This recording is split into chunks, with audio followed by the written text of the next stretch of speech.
Hello friends, कैसे हैं आप सभी। उम्मीद है कि आप लोग अच्छे होंगे और शेड्यूल की भी तैयारी अच्छी से हो रही होगी।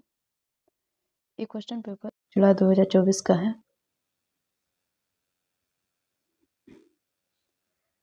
हम लोग 71 नंबर तक का देख चुके थे, अब 72 नंबर से देखेंगे।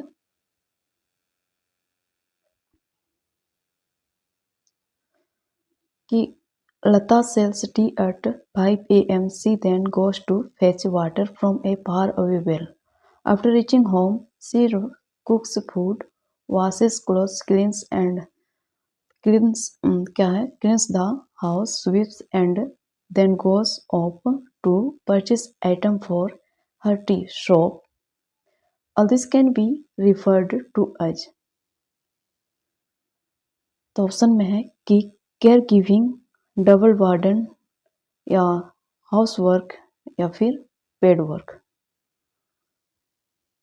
तो इसमें क्या है कि जो लता सुबह 5 बजे चाय बेचती है और उसके बाद वो बहुत दूर कुएं से पानी ढोकर लाती है। घर पहुंचने के बाद कि वह क्या करती है, खाना भी बनाती है, फिर कपड़े भी धोती है और घर की सफाई करती है, फिर झाड़ू पोछा करती है और उसके पश्चात क्या करती है, वो अपनी चाय की दुकान के लिए सामान खरीद कर लाती है। इन सब कार्यों को कहा जा सकता है, क्या कहा जा सकता है इन सब कार्यों को। तो लता क्या है, बहुत सारा काम करती है ना। 5 बजे चाय बेचती है, फिर दूर कुएं से पानी भी लाती है, इसके बाद वो खाना भी बनाती है, कपड़ा भी धोती है, सफाई भी करती है, झाड़ू पोछा भी करती है।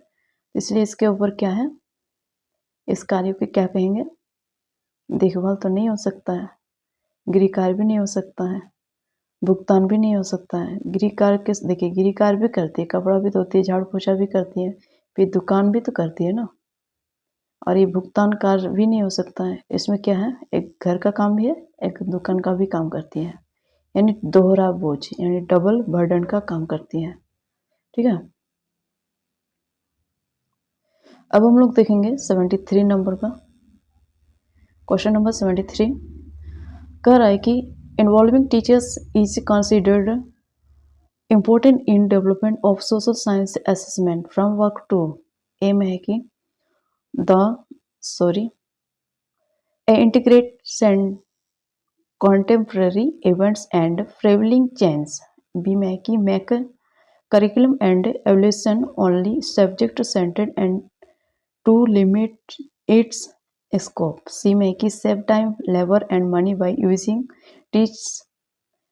teachers only as a resource। D में कि make necessary change according to the level of teachers by using the experiences of teachers।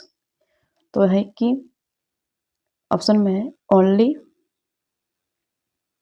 One, या 2, या 3, या 4। कि 2 में है ए एंड डी ओनली, 3 में कि ए बी सी ओनली, या फिर 4 में कि ए बी ओनली। हिंदी में दिया गया कि सामाजिक विज्ञान के जो मूल्यांकन रूपरेखा है उसके निर्माण में शिक्षकों की भागीदारी महत्वपूर्ण मानी जाती है। तो क्या है, समसामयिक घटनाओं और प्रचलित परिवर्तनों को समाकलित करने के लिए, या फिर पाठ्यचर्या और मूल्यांकन को केवल विषय केंद्रित बनाने एवं पाठ्यचर्या के दायरे को सीमित करने के लिए, या फिर थर्ड में कि केवल शिक्षकों को एक संसाधन के रूप में इस्तेमाल कर श्रम और धन की बचत करने के लिए, या फिर चौथा में है शिक्षक के अनुभव के इस्तेमाल के द्वारा शिक्षकों के स्तर अनुरूप आवश्यक परिवर्तन करने के लिए। तो इसमें ये पेडागोजी वाला क्वेश्चन है, क्या होना चाहिए। तो एक सामाजिक विज्ञान के मूल्यांकन रूपरेखा के निर्माण में शिक्षकों की भागीदारी क्या होना चाहिए।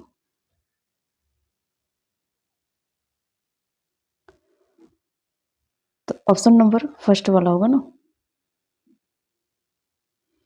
समाकलित घटना और प्रचलित परिवर्तनों को समाकलित करने के लिए। तो जो घटना हुआ है, समय के अनुसार जो घटना हुआ है उसके बारे में, फिर जो प्रचलित परिवर्तन, जो जैसे कि पहले के समय में ऊंट से लोग सवारी करते थे, ठीक है, फिर ऊंट घोड़े से सवारी करते थे, इसके बाद गाड़ी आया, बैलगाड़ी आया, इसके बाद ट्रेन आया, इसके बाद इस प्रकार से डेवलप होता गया ना। तो इस प्रकार से क्या हुआ, ये प्रचलित परिवर्तन होते गया। तो इसको समाकलित करने के लिए फिर जो है समसामयिक घटना, जैसे 1897 में क्या हुआ था, फिर 1919 ईस्वी में क्या हुआ था। फिर इस प्रकार से जैसे जैसे अलग अलग समय है, अलग अलग समय पर जो घटना घटा था उन सब के बारे में इन सारी चीज़ों को क्या करना है, समाकलित करना है। तो इवेंट्स एंड प्रेवेलिंग चेंज, तो ये क्या करना है, इंटीग्रेट करना है। ठीक है, तो एक सामाजिक विज्ञान के शिक्षकों की यही भागीदारी महत्वपूर्ण मानी जाती है। ठीक है, तो मूल्यांकन रूपरेखा के निर्माण में यह सब चीज इस भागीदारी के लिए महत्वपूर्ण मानी जाती है। अब देखेंगे 74 नंबर का क्वेश्चन। रीड द क्या है, read the session A and reason R statement and choose the correct option. Assertion में है कि students should be encourage to ask questions in the classroom. Reason में है कि it will help the introvert students to open up. One में कि both A and R true and R is the correct explanation of A. Two option में कि both A and R true but R is not the correct explanation of A. Third में कि A is true but R is false. Fourth में both A and R the true. तो कौन सा वाला option होगा?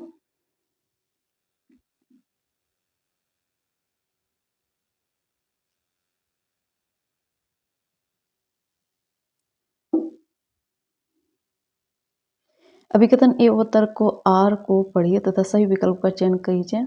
अभिकथन ए विद्यार्थियों को कक्षा में प्रश्न पूछने हेतु प्रोत्साहित किया जाना चाहिए। और तर्क में है कि यह अंतर्मुखी विद्यार्थियों को खुलने में सहायता करेगा।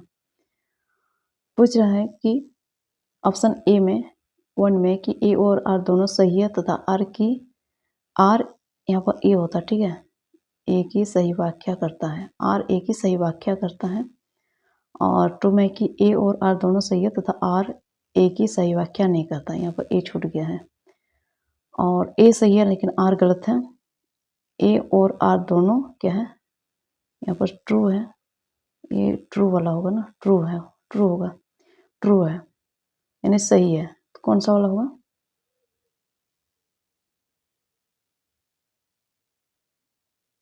तो 74 नंबर का आंसर क्या हो जाएगा?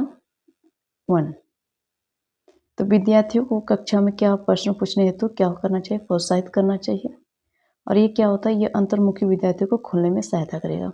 अगर बच्चे को हम प्रश्न पूछने के लिए प्रोत्साहित करेंगे तो इसका क्या, उसका जो इनकरेज क्या होगा, उसका जो है इंट्रोवर्ट होगा उसका स्टूडेंट्स टू ओपन अप ना। तो क्या कहते हैं इसका अंतर्मुखी, मतलब चारों दिशाओं से विद्यार्थियों का दिमाग खुलने में सहायता करेगी। ठीक है,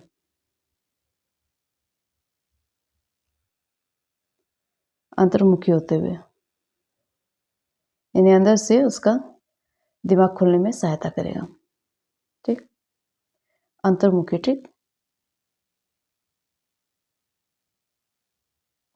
उनके कन्फ्यूजन को दूर करेगा, उनका जो सोच समझ की शक्ति है वो चीज़ बढ़ेगा। तो इस प्रकार से विद्यार्थियों को क्या करना चाहिए, प्रश्न पूछने के लिए प्रोत्साहित किया जाना चाहिए। ठीक है, प्रश्न पूछने के लिए प्रोत्साहित करना चाहिए।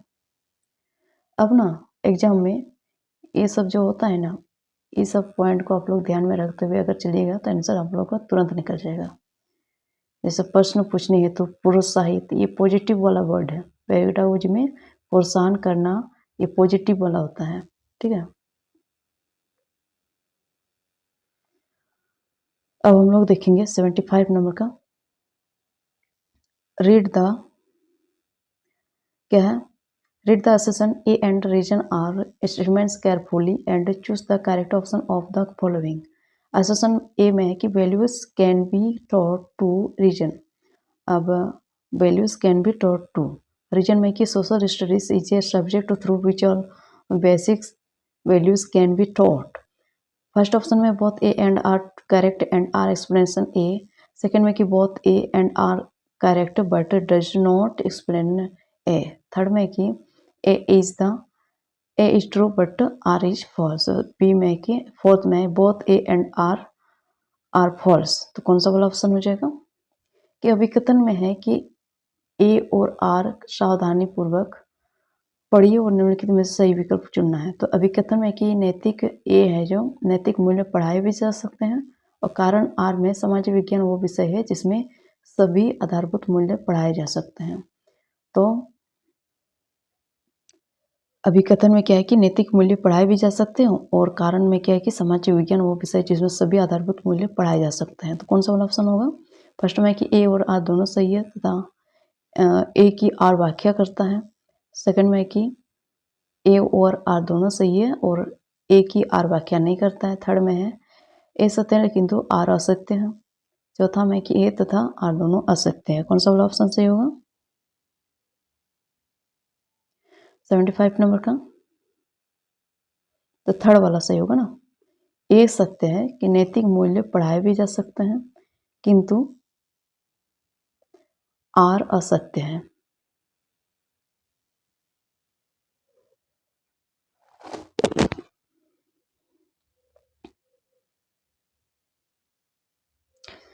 थर्ड वाला ऑप्शन सही होगा ना। A is true but R is false. अब हम लोग देखेंगे 76 नंबर का क्वेश्चन।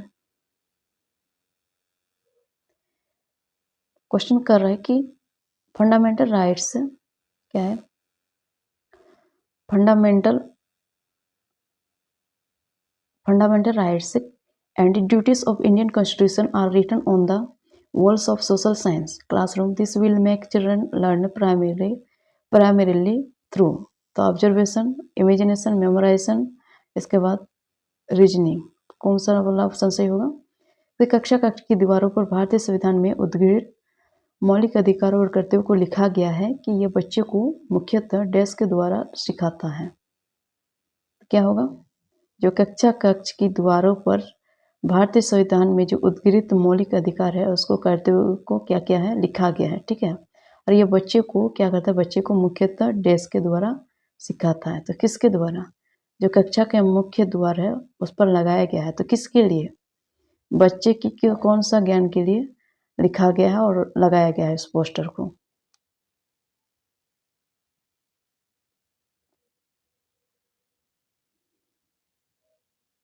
तो 76 नंबर का 1 वाला हो जाएगा। क्योंकि देखिए जो कक्ष की दीवार होता है ना उस पर भारतीय संविधान में उद्घोषित मौलिक अधिकारों और कर्तव्यों को लिखा गया है और यह बच्चे को क्या करता है? अवलोकन के द्वारा सिखाता है।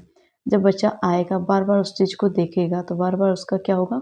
ऑब्जर्वेशन होगा, उसको ऑब्जर्व करेगा, ठीक है। तो इस प्रकार से बच्चा सीखता रहेगा।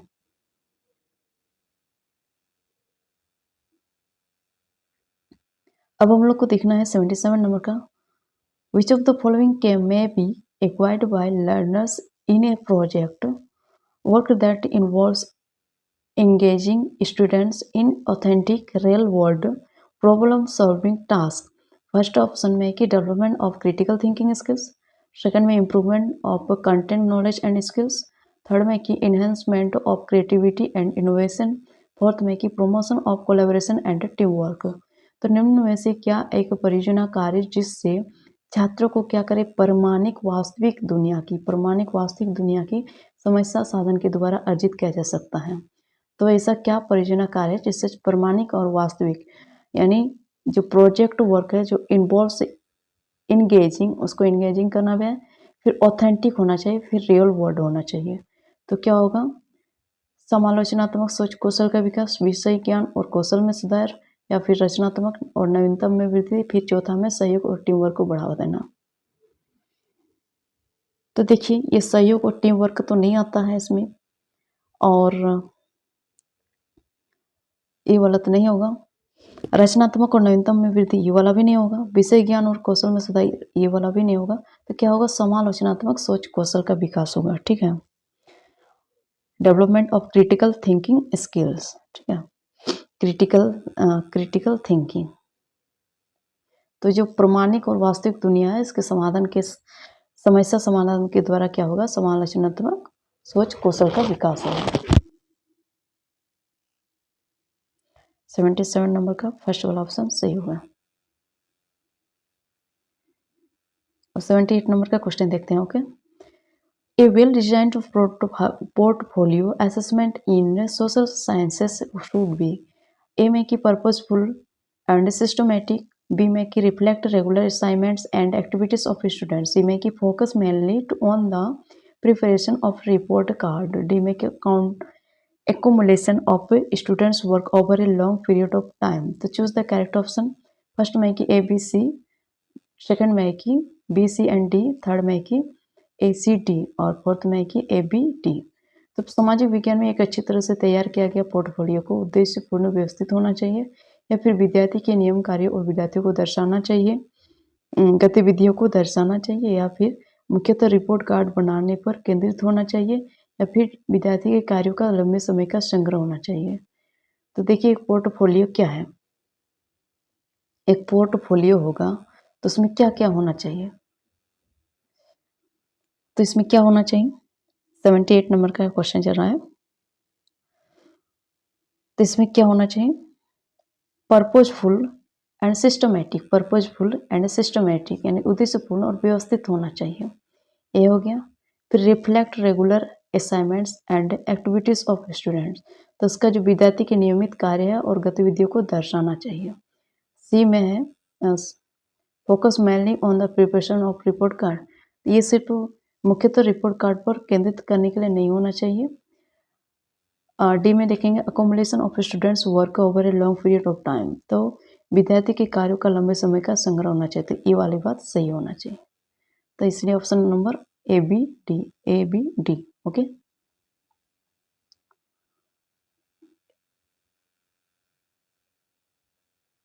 अब 79 का क्वेश्चन देखते हैं, ठीक है।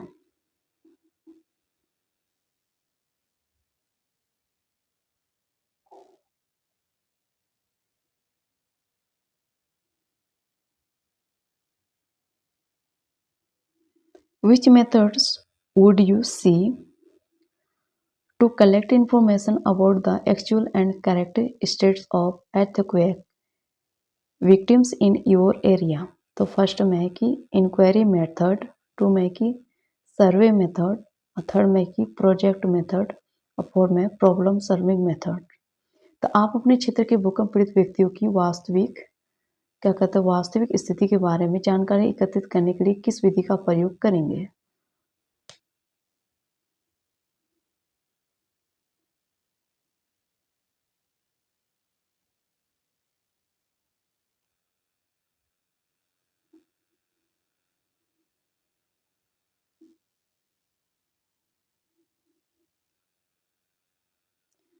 तो आप अपने क्षेत्र के भूकंप पीड़ित व्यक्तियों की वास्तविक स्थिति के बारे में जानकारी एकत्रित करने के लिए किस विधि का प्रयोग करेंगे?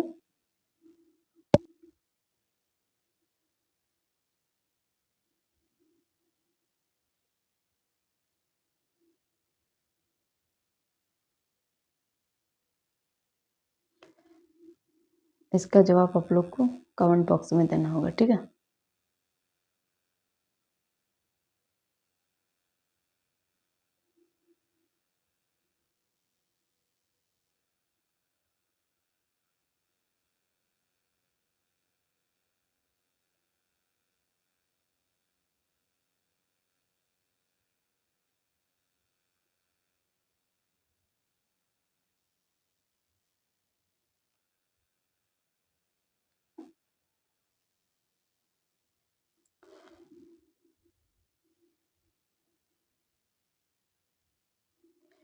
इनका जवाब क्या हो सकता है?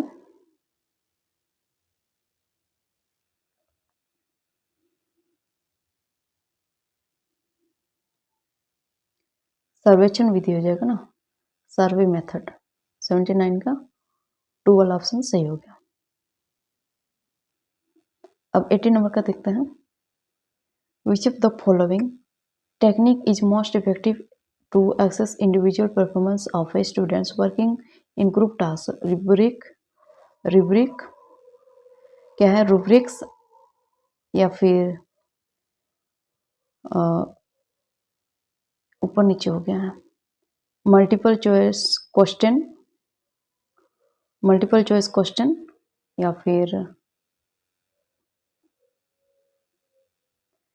फिर प्रेजेंटेशन, या फिर पोर्टफोलियो। तो ऑप्शन में है कि ये ऊपर नीचे हो गया थोड़ा। ऑप्शन वन में है कि ए एंड बी, सेकंड में बी एंड सी, और थर्ड में है सी एंड डी, और फोर्थ में ए एंड डी। कि निम्नलिखित में से कौन सी मूल्यांकन विधि सबसे ज़्यादा उपयुक्त होगी जबकि छात्र छोटे छोटे समूह में काम कर रहे हो और छात्रों को अलग अलग मूल्यांकन करना हो। तो फर्स्ट में कि रूब्रिक्स, थर्ड सेकंड में है कि बहुविकल्पी प्रश्न, या फिर मौखिक प्रस्तुतिकरण, या फिर पोर्टफोलियो। तो सही विकल्प का चयन करना है।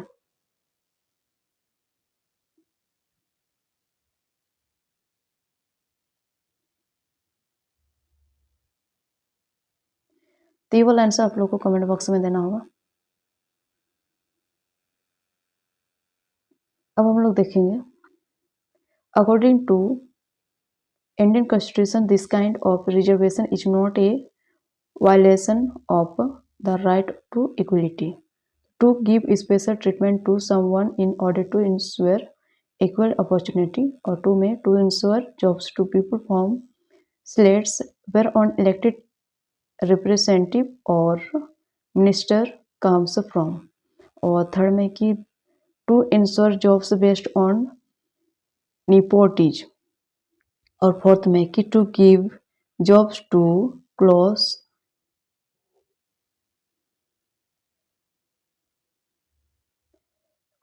and the kind of political leader।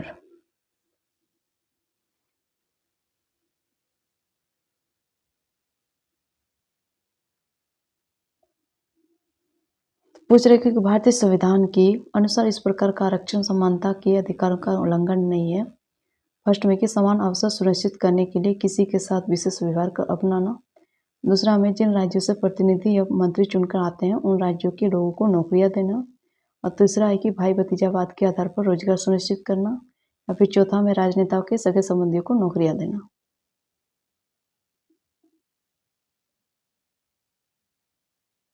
कौन सा वाला ऑप्शन सही होगा?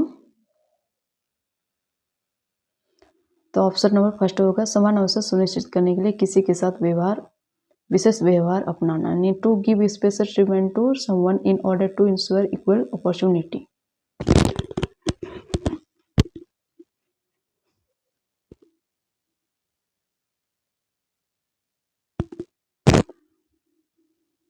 तो ऑप्शन नंबर एक वाला सही हो गया ना, फर्स्ट वाला सही हो गया। 81 का फर्स्ट वाला ऑप्शन सही है। अब 82 का देखते हैं, which of the following provides scope to develop critical thinking skills. What role did, क्या है, व्हाट रोल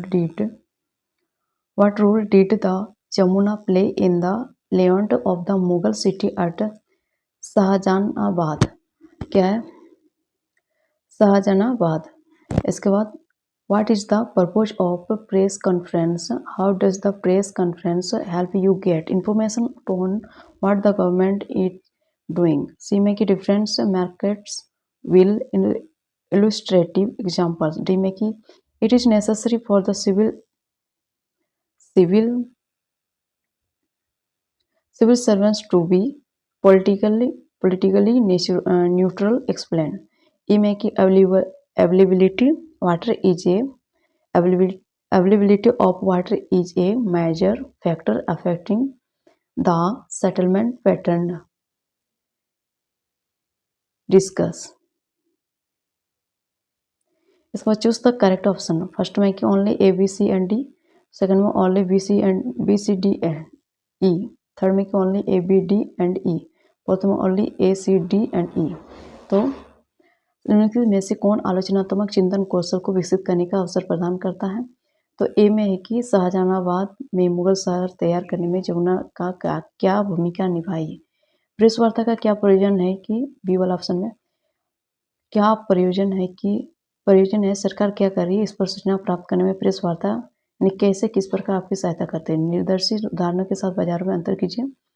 इसके बाद एक लोक सेवक के लिए आवश्यक कि वह राजनीतिक रूप से तटस्थ व्याख्या करें, और जल की उपलब्धता बस्ती को प्रभावित करने का एक मुख्य कारक है, चर्चा करें।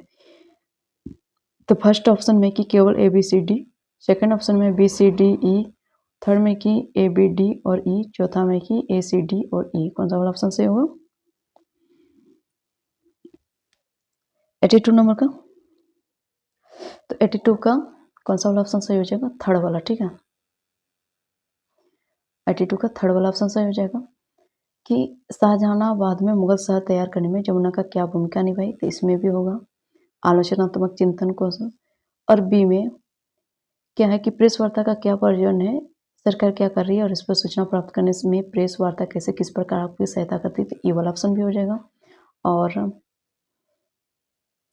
डी में क्या है, एक लोक सेवक के लिए आवश्यक कि वह राजनीतिक रूप से तटस्थ हो, और ई में की जल की उपलब्धता वस्तु प्रतिरूप को प्रभावित करने का एक मुख्य कारक है, चर्चा करें। तो ये सब क्या हो गया? Critical thinking skill. ओके, तो ऑप्शन नंबर थर्ड वाला सही है।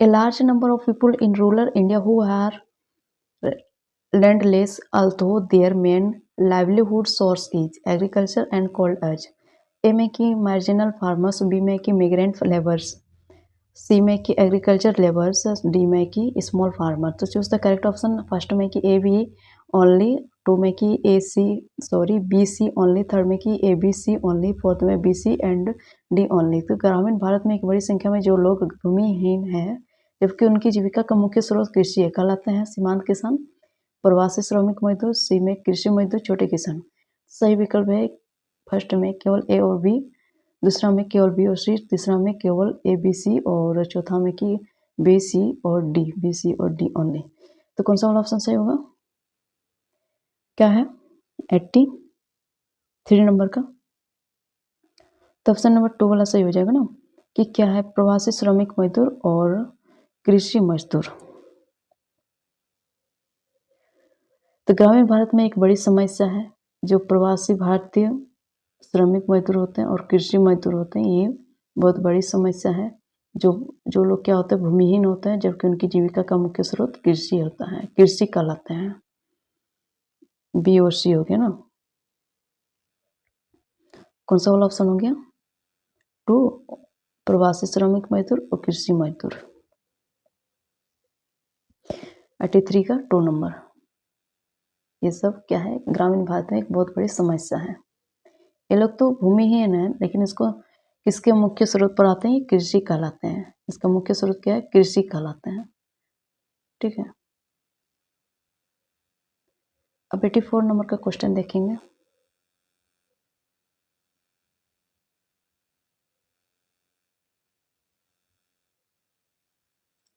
क्वेश्चन पूछ रहा है कि the ideas of liberty, equality and fraternity of the Indian constitution are borrowed from. First में कि अमेरिकन रिवोल्यूशन, सेकंड में फ्रेंच रिवोल्यूशन, थर्ड में रशियन रिवोल्यूशन, और चौथा में मैग्ना कार्टा। तो भारतीय संविधान में स्वतंत्रता, समानता तथा बंधुत्व के विचार लिए गए हैं। अमेरिकन क्रांति से, फ्रांसीसी क्रांति से, रूसी क्रांति या मैग्ना कार्टा से? कहाँ से स्वतंत्र समानता का बंधुत्व कहाँ से लिया गया है? 84 नंबर का। तो ऑप्शन नंबर क्या होगा? 2 वाला, फ्रांसीसी क्रांति से। 84 का 2 option right is question answer 2, फ्रांसीसी क्रांति से। 84 नंबर का आंसर 2 हो गया ना।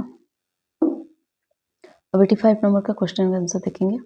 विच of the following should be considered as a gender neutral atmosphere in a school? A में है कि a group of girls are making rangoli, B में कि group of boys are volunteering in annual functions, C में कि a group of girls are preparing for a dance competition, D में कि a group of boys are arranging refreshment for guests। तो choose the correct option में है first में A B, second में B सी, third में कि ए सी, और फोर्थ में बी डी। तो इसमें से निम्नलिखित में से कौन सी स्थिति किसी विद्यालय में लिंग तटस्थ वातावरण का उदाहरण है? ए में कि लड़कियों के लिए लड़कियों के एक समूह द्वारा रंगोली बनाना, बी में कि लड़कियों के समूह द्वारा लड़कों के समूह द्वारा वार्षिक में मदद करना, या फिर सी में लड़कियों द्वारा यानी लड़कियों समूह द्वारा नृत्य प्रतियोगिता की तैयारी करना, और डी में लड़कों के समूह द्वारा अतिथियों के लिए जलपान की व्यवस्था करना। ए ए बी, या दूसरा में बी सी, या फिर ए सी, या फिर बी डी। कौन सा वाला ऑप्शन सही होगा? 85 नंबर का ऑप्शन नंबर 4 होगा ना। तो किसी विद्यालय में लिंग तटस्थ वातावरण का उदाहरण है लड़कों के समूह द्वारा वार्षिक उत्सव में मदद करना और लड़कों के समूह द्वारा अतिथियों के लिए जलपान की व्यवस्था करना। ज़्यादातर हमारे समाज में क्या होता है, जो अतिथियों का होता है उसमें लड़कियां ही जलपान कराई जाती हैं, लड़कियां ही जलपान कराती हैं, लेकिन इसमें लिंग तटस्थ वातावरण देने के लिए इसमें लड़कों के समूह द्वारा अतिथियों के लिए जलपान की व्यवस्था करा सकते हैं। अगर लड़की करा सकती है तो लड़का क्यों नहीं करा सकता है? तो ये लिंग तटस्थ वातावरण का एक उदाहरण है। ठीक है, बी और डी। 85 नंबर का 4 वाला आंसर सही होगा। अब हम लोग देखेंगे 86 नंबर का, which region in India has the highest concentration of Adivasi communities? First में कि north India, south India, third में कि east India, waste India. Bharat के में है कि किस क्षेत्र में आदिवासी समुदाय की संख्या सबसे अधिक है? उत्तर भारत में, दक्षिण भारत में, पूर्वी भारत में, या पश्चिम भारत में? कौन से भारत में आदिवासियों की समुदाय की संख्या सबसे ज्यादा किधर है? 86 नंबर में पूर्वी भारत में ना, ज़्यादातर असम में देखने को मिलेगा। असम हो गया, झारखंड हो गया, ये सब क्या हो गया? पूर्वी भारत हो गया ना, आदिवासियों की संख्या ज़्यादा होती है ना। अब हम लोग देखेंगे 87 नंबर का,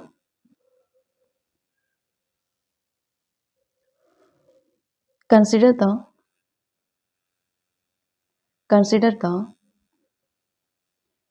the following statements and choose the correct option. Statement A, investment in non-farm activities in rural areas can reduce the rural urban migration.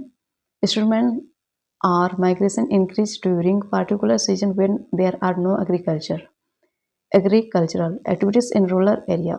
One make both A and R true and R is the correct explanation of A. Two make both A and R true but R is not the correct explanation of A. Third make A is the true but R is false. Four make both A and R false. निम्नलिखित कथनों पर विचार कीजिए तथा सही विकल्प चुनिए।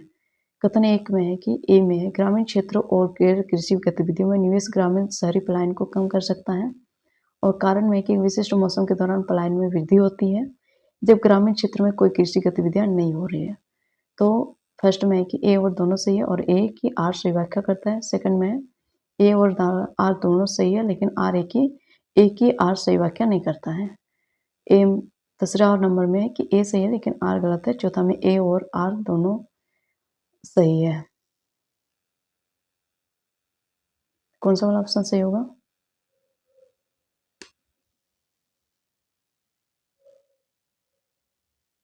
तो 87 का कौन सा वाला ऑप्शन सही होगा? 1 वाला ना, both A and R true. यानी जो ग्रामीण क्षेत्र होता है ना, गैर कृषि गतिविधियों में निवेश ग्रामीण शहरी पलायन को कम कर सकता है। अगर कृषि के साथ साथ अगर अलग काम भी गांव में किया जाएगा, अलग प्रकार के काम भी किए जाएंगे, जैसे प्लम्बरिंग का काम, जैसे मैकेनिक का काम, जैसे और दूसरे क्षेत्र का काम हो गया कृषि को छोड़कर, इससे क्या होगा? ग्रामीण क्षेत्रों के जो लोग हैं शहर की ओर पलायन कम कर सकते हैं। और आर में कि ये विशिष्ट मौसम में एक समय में जब जब क्या कहते हैं खेती के समय में खेती करते हैं, अगर खेती का समय खत्म हो जाता है तो उस समय क्या करते हैं लोग? पलायन करने लगते हैं शहर की ओर। तो कोई कृषि गतिविधियां नहीं हो रही होती है उस टाइम क्या करते हैं लोग? पलायन कर देते हैं शहर की ओर। इस प्रकार से ये ऑप्शन नंबर 1 वाला सही है। 87 का फर्स्ट ऑप्शन सही है। ठीक, अब 88 का देखेंगे। क्या है कि a teacher wants to divide 30 students or her class in a small group for a task on delivery, which will be the most relevant way to make small groups of students? First में कि each pair students comfort, second में है कि bench wise from front to back, third में कि according to students mark in last exam from high to low, fourth में कि होटल क्या है? Heterogeneous random groups based on a game. विविधता विषय पर कार्य देने हेतु अध्यापिका अपने कक्षा के 30 विद्यार्थियों को छोटे छोटे समूह में बांटना चाह रही है। तो निम्नलिखित में से कौन सा तरीका सबसे उचित होगा? तो जो है विविधता है, किसी विविधता विषय पर क्या कर रही है, कार्य देने हेतु एक अध्यापिका क्या कर रही है, 30 विद्यार्थियों को छोटे छोटे समूह में बांटना चाह रही है। तो इसमें कौन सा तरीका सबसे अच्छा रहेगा, सही रहेगा?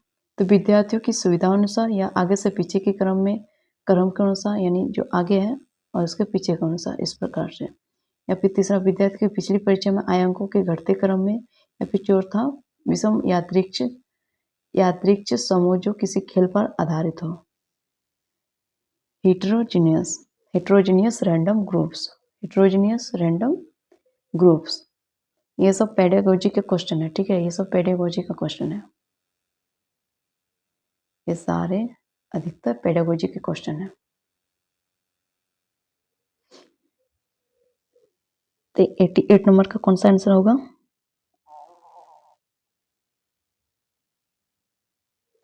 Option number 4। तो ये क्या होगा? विषम यादृच्छिक समूह जो किसी खेल पर आधारित हो। यादृच्छिक समूह यानी heterogeneous random group based on a game.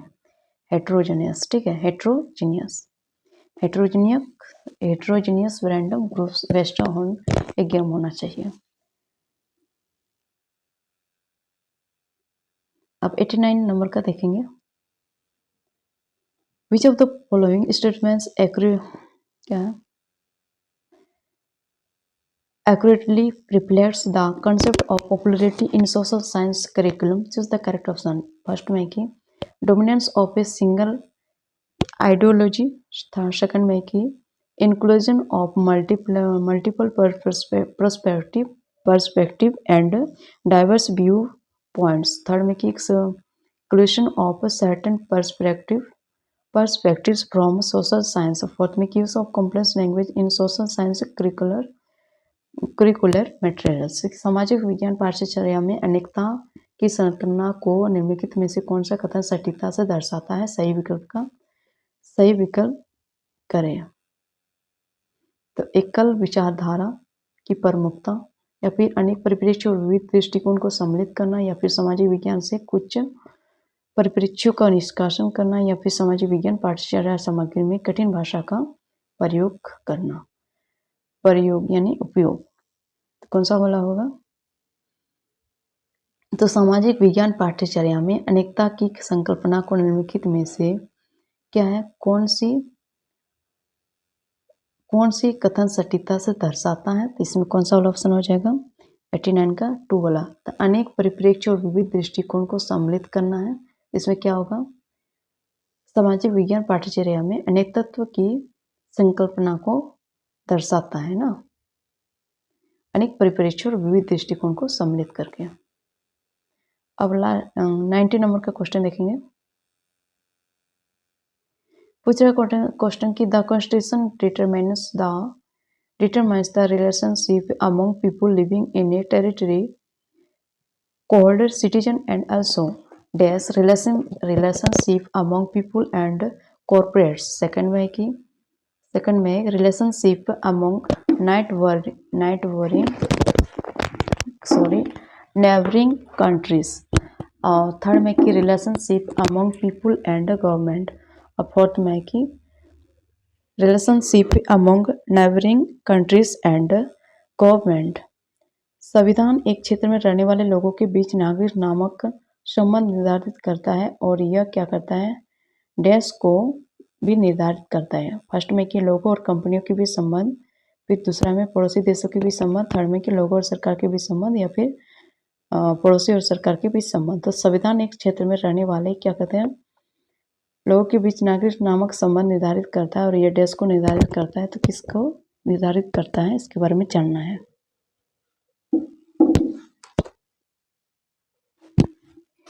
तो क्या करता है ये सामाजिक विज्ञान?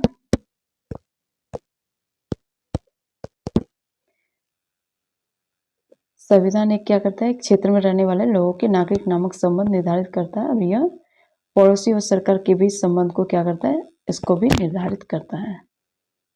ठीक है।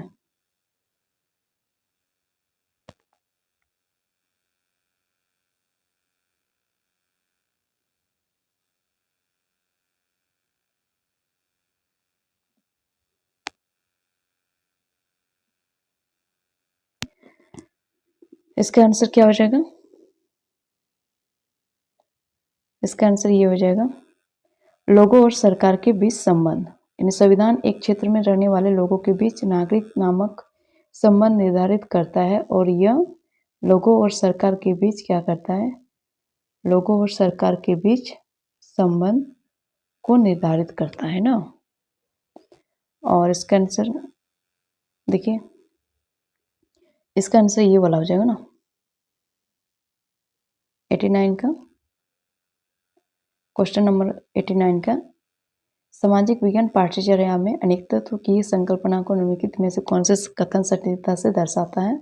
तो इसका वाला आंसर ये होगा, अनेक परिप्रेक्ष्य और विविध दृष्टिकोण को सम्मिलित करता है। तो ये वाला ऑप्शन सही होगा, मिस्टेक हो गया था, ये वाला ऑप्शन देखिए, ऑप्शन नंबर 2 वाला आंसर सही होगा।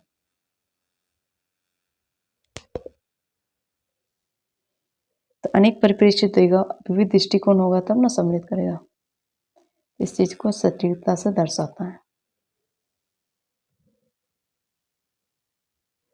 निष्कासन वाला नहीं होगा, इसको सम्मिलित करना है, ये वाला ऑप्शन सही होगा। Inclusion of multiple perspective and diverse view point, diverse view point, विविध दृष्टिकोण। तो ठीक है फ्रेंड्स, इस प्रकार से ये चैप्टर समाप्त हो गई और ये सारे कर दीजिएगा। थैंक यू, फिर मिलेंगे दूसरे चैप्टर के साथ, तब तक के लिए आप लोग को धन्यवाद।